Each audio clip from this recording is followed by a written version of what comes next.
Yo YouTube, what's going on? You already know who it is, Mr. No Introduction Needed. And in today's video, we're asking the question, is Rogue Company worth it? Now, I will give you all a disclaimer. If you are new to my channel, know that I free flow. So this will kind of be more so like a conversation rather than me sounding like a robotic reading off of a script. So know that I do have a couple notes, just a couple points to touch on. So I will be following those, but for the most part, I'll be free flowing. So bear with me if I rant, ramble, whatever, again, just bear with me. So yo, let's just go ahead and jump right in. The overview. What is Rogue Company? Rogue Company is a third-person 4v4 tactical class-based shooter created by Hi-Rez Studios. Hi-Rez Studios is also known for the development and the creation of Smite, which has been around for 9+ years and actually just hit record-breaking not sales because it's a free-to-play game, but record-breaking numbers and player count, I believe. That's what Scott, who is the lead developer for Rogue Company, just mentioned.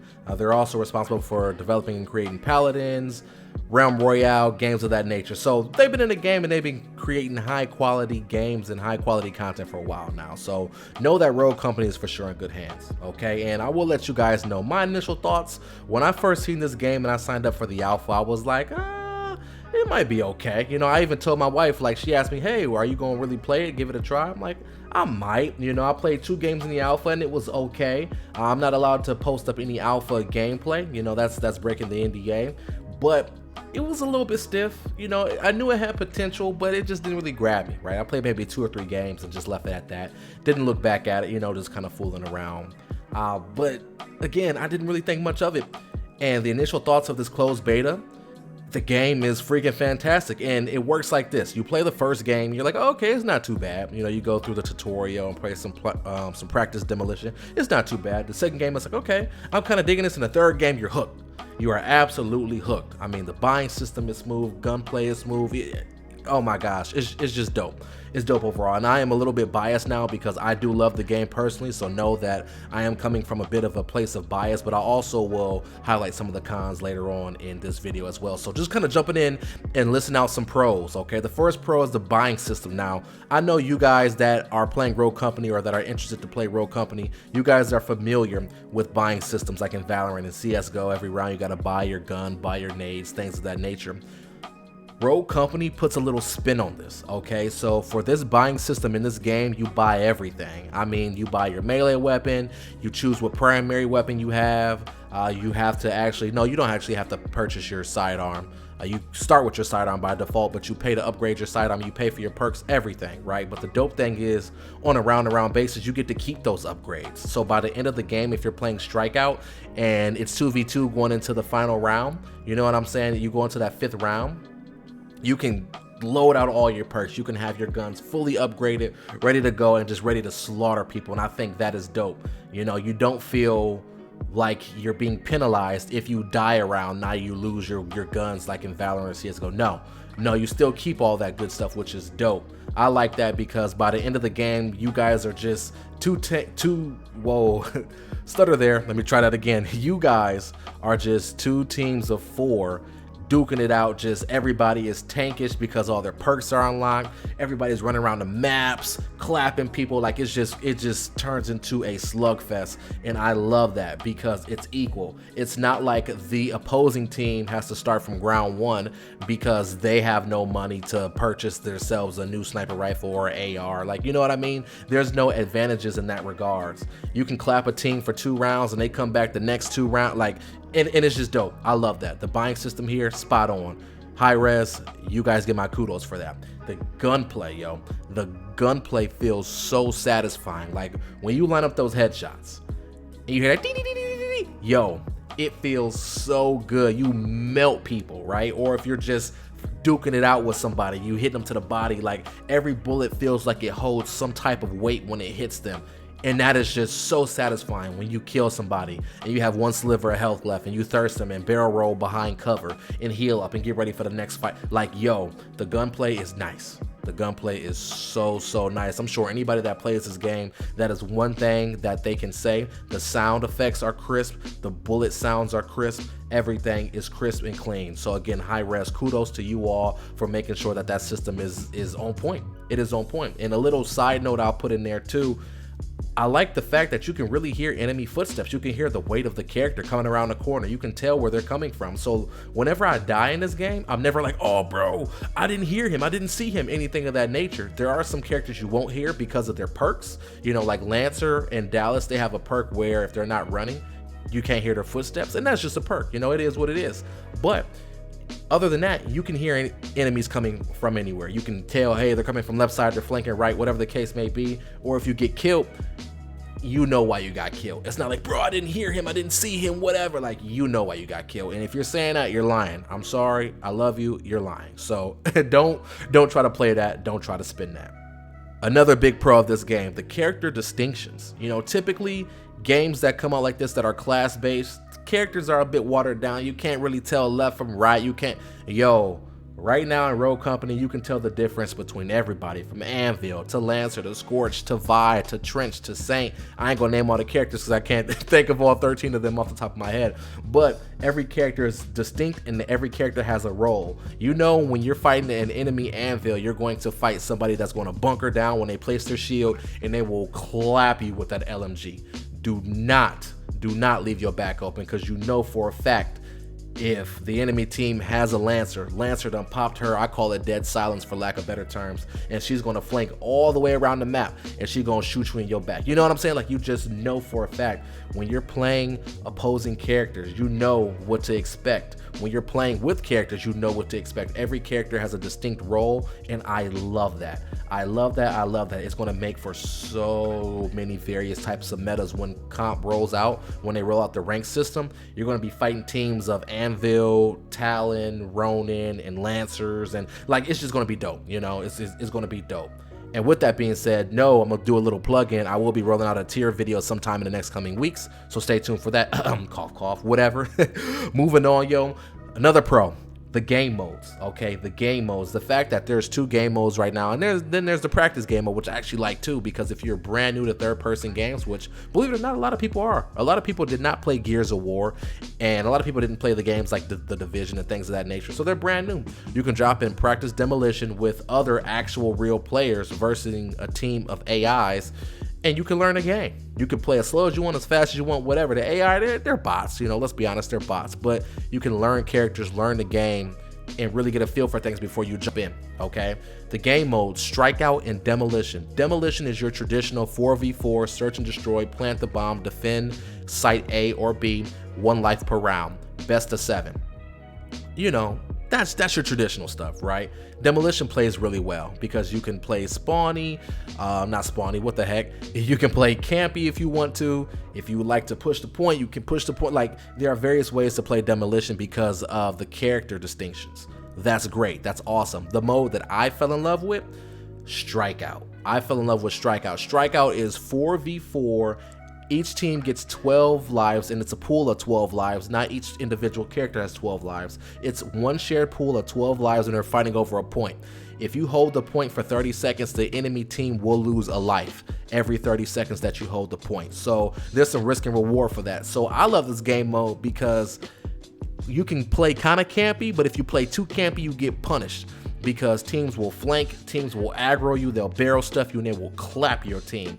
And on the flip side, if you play too aggro, the campy teams will clap those cheeks because they're holding corners. Like, yo, it's a perfect blend of being campy, having some strategy behind your play, but also being able to push people and frag out. Like, I love it. They hit the nail on the head here. Like, I really hope that there's a ranked strikeout mode and a ranked demolition mode. Maybe it'll be demolition ranked only at first, and then after some feedback, they'll create a ranked strikeout mode. I'm not quite sure. That's my assumption. But yo, strikeout is the wave. For my fraggers, my people that love to jump in people's face and clap cheeks, yo, you'll love Strikeout. Demolition is a fun mode as well too. When you're ready to sweat it out, play something a little bit slower, Demolition is right there. So I love that they nailed it with those 2 game modes, and I'm more than sure that they'll have more game modes coming in the future. Another thing that Hi-Rez Studios gets right in Rogue Company, the various maps. You know, I didn't even realize it at first, but when I really stopped and I looked, I'm like, yo, they got 6 to 7 maps right now in rotation, and we're guaranteed another map. When phase 2 rolls out, I believe the week of August 10, we're guaranteed another map called Vice. But right now, they launched the closed beta with 6 to 7 maps. I mean, that's great. Like, that gives you the opportunity to not get bored by just playing the same 1 to 2 maps. You know, when people play the same 1 to 2 maps, they learn exploits, they learn camp spots, they learn corner peeks, because again, this is a third-person game. Like, and the game becomes kind of unplayable at a point. Now, since there's such a high map variation, I mean, of course, everybody will still learn the maps, but you get a nice little change up. It's not like, oh, we're playing on this boat map again. I can't remember the name of the map, so I apologize for that. But it's like, oh, we're not playing on this boat map again. We're playing on the skyscraper, or you know what I mean? Like, you have the opportunity to change things up, and I think that's great. That's how you keep a game fresh. Implement new maps, implement new game modes as time goes on, for sure. And I have no doubt in my mind that Hi-Rez Studios will be doing this with Rogue Company. And I would probably say the biggest pro of this game with Rogue Company. And I mean, this is just another kudos to Hi-Rez Studios in general. And guys, I know I sound real biased right now. I'll be getting to the cons here shortly. I know I sound biased. I'm sorry for that. I just love this game and what Hi-Rez Studios is doing. But the most important, the biggest pro is the developer support and the open communication that they have in regards to this game. Now, the lead of this game, Scott Gandy, I believe is his name. I might be pronouncing that wrong.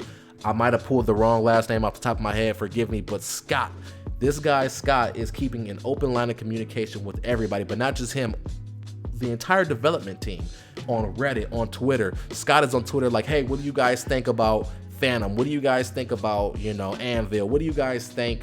Who is the most OP character? Who's the most UP character? I didn't know Underpower. Yeah, who's the most UP character? You know what I mean? And why? You know, are there any balances you guys think? You know what I mean? He's really taking feedback, and of course he isn't going to listen to everything, but he's really taking the community's feedback into consideration. He genuinely is, and I appreciate that. Not just him, but the entire team, and that is what gamers ask from all developers. Epic Games, Respawn, like, just be open with us, be transparent with us. If you're working on something, let us know. If you're not working on it, let us know why you aren't working on it. Like, just give us that transparency. That's all we ask for. Like, come on, man. It's not hard. It's not hard at all. And this is what Hi-Rez Studios is nailing right now. They are nailing this to a T, and I appreciate that. And that is the biggest con, or not con, whoa, the biggest pro, in my opinion, to Rogue Company and with what Hi-Rez Studios is doing in an entirety, okay? Now let's flip the switch here. Let's talk about some cons in regards to Rogue Company. The number one con, and again, I'll let you guys know there aren't many cons, but the cons that we do have are a bit substantial. The first con, the third person peek, okay? Now this is a double-edged sword, you know, like, so as you guys know with third person games, if you hold a corner, you can see around the corner that realistically you shouldn't be able to see around the corner. This does get me killed sometimes because I'm running a lane, I don't see nobody, and they just strafe from outside the corner, clap me and go back, and I'm like, bro, what? But then I have to remember it's a third person game again, and this can work to your benefit too, because I have clapped people doing this. I have just shredded people with Scorch. I activate her incendiary rounds, and I've wiped an entire team doing this. You know, the other team probably was sick about it, but for me in that moment, it was dope. So again, it's a double-edged sword. In my opinion, that third person peek can kind of suck. I mean, they can combat this by lowering the FOV, but if you do that, we start to run into some other problems. So, I mean, it's kind of one of those things, you live by it, you die by it. But the third person peeking, it can be a blessing and a curse at the same time. Another con, I will say probably one of the biggest cons, is the spawn trapping. Now, I've played Strikeout, it's happened to me. I've done it to other people. I will be completely honest. Spawn trapping, like knowing where the enemy team is going to spawn, wait for them to spawn, and they have, I want to say, maybe a 3 to 5 second window of immunity, and just shredding them. And just completely 12-0ing them dudes and Strikeout. And it's not fair, it's annoying. When it happens to you, it sucks, because there's little to no way to combat it other than doing a wide flank. And you guys know, like, time is of the essence. If my team already has the point, you try to wide flank, 30 seconds is going to go by. You guys are going to sacrifice a life. Like, it just sucks. So you just try to duke it out to the best of your ability, and ultimately you lose. I think there needs to be multiple spawns, not necessarily around the map, but maybe in an area, so that there's a little bit more unpredictability. Ooh, I nailed that big word. But just so there's a little bit more unpredictability in regards to where an enemy player or you or your teammates may spawn, because right now the spawn trap, and it's a little bit toxic, I'm not gonna lie, and that's something that I believe Hi-Rez will address in the near future. Again, it's a closed beta, so everything's on the table. And with that being said, again, closed beta, the biggest con right now are the bugs that are happening. Now, this game is incredibly buggy. It has not been so buggy for me. There's been a couple bugs for me, but man, some stuff I'm seeing some players go through, like just seeing on Reddit and on Twitter, like, and this isn't even a full list of bugs, but like not being able to level up, that sucks, because there's an in-game currency. If you get so much of it, you can unlock characters. So if you're playing this game completely free and you didn't buy the founders packs like I did, then that sucks, because now you can't unlock your free characters, or you can unlock your characters for free. You got to kind of buy in, which sucks, you know. That's a big bug. The connection issues, which lead to 1v4s or 2v4s or 4v2s. And I actually had a game before I recorded this video where me and my brother spawned in, and we had another random, but it was a 3v5. And we played the game 3v5. Granted, we almost won. We was clapping them cheeks, boy. But we didn't win. It's a 3v5. That one extra person completely tilts the battle. Like, come on, man. Like, that can't happen. I've seen posts on Twitter where people got it in games where they were 1v7. I'm like, dude, that just can't happen. That just can't happen. And again, I know Hi-Rez is dealing with a lot. They're rolling this game out during a pandemic, which is even more applaudable. Like, I know they're dealing with a lot, but these are issues that just have to be addressed, man. I mean, primarily the connection issues, login issues, dealing with these 2v4s, 1v4s, or these unbalanced battles where you're doing 2v6s or 1v7s. Like, those are things that just cannot happen. Those things cannot happen at all. But again, I know that they're being addressed. I have nothing but confidence in Hi-Rez. I mean, they've given me no reason not to trust him up until this point. So I know these things are being worked on. Not to mention the server issues that some people have been having as well. But again, I know it's all being worked on, but just the bugs in general. These bugs got to go. And when these bugs go, oh my gosh, it's kind of like a thunderstorm right now. And right after the thunderstorm ends, the clouds move and the sun just shines and it's just beautiful out. I think that's what's going to happen when these bugs get cleared up. There's no doubt in my mind. So overall, in conclusion, we come back to the question, is Rogue Company worth it? Is Rogue Company worth it? My answer, come on, I mean, you already know. Yes, duh, it's worth it, dude. Like, I would even say it's worth to buying to the $15 Founders Pack, because if you buy into the $15 Founders Pack, you get instant access to the game. I think that's worth it. Other than that, you wait for keys to be given out by people on Twitter or on Twitch, or the keys might drop if you're watching a channel on Twitch, or you can buy into any levels of the Founders Pack. I believe there's $15, $30, and then $60 respectively US currency. You can buy into it and get active and get rolling that way. And I think it's worth the $15 buy-in. I mean, even with all the bugs and everything, like, it's worth at least that. Just because this game is just so good. The game feels great. Everything I mentioned on the pro side, the con side is going to be worked out. And imagine if this game is this good now, what is this game going to be like in the future? You know what I'm saying? What is this game going to be like in the future? It's only going to get better. It's only going to get better as the communication between the gamer and Hi-Rez cleans up. These bugs get cleaned up. Like, oh my gosh, the game is going to be so great, especially when they have an esports scene. Like, I don't know. I'm just speculating that the esports scene will happen. But when they start doing stuff like that, start having tournaments, deliver ranked, oh my gosh, this game is just going to be beautiful. I am confident in that. And again, it all rounds back to the biggest pro that I said, the fact that the developers keep the communication open. That is the biggest thing. That's why I believe this game is worth it now, and why this game will be worth it years down the road. The developers will continue keeping, or fingers crossed, that they continue keeping this open line of communication. If they do, oh my gosh, we have a game that will survive for a very, very, very long time. And I'm going to end my rant right there, because I can keep talking, but I'm not, because I ain't trying to talk your heads off any longer. TLDR, yes, Rogue Company is worth it. You already know who it is, your boy Craig. We are signing out. If you enjoyed this video and you want to see more Rogue Company content, I mean, I have a lot of stuff coming, gameplays, guys, you name it. Make sure you hit that sub button. Make sure you like this video. I would appreciate it so, so much. And until then, I will see you all in the next video. Peace.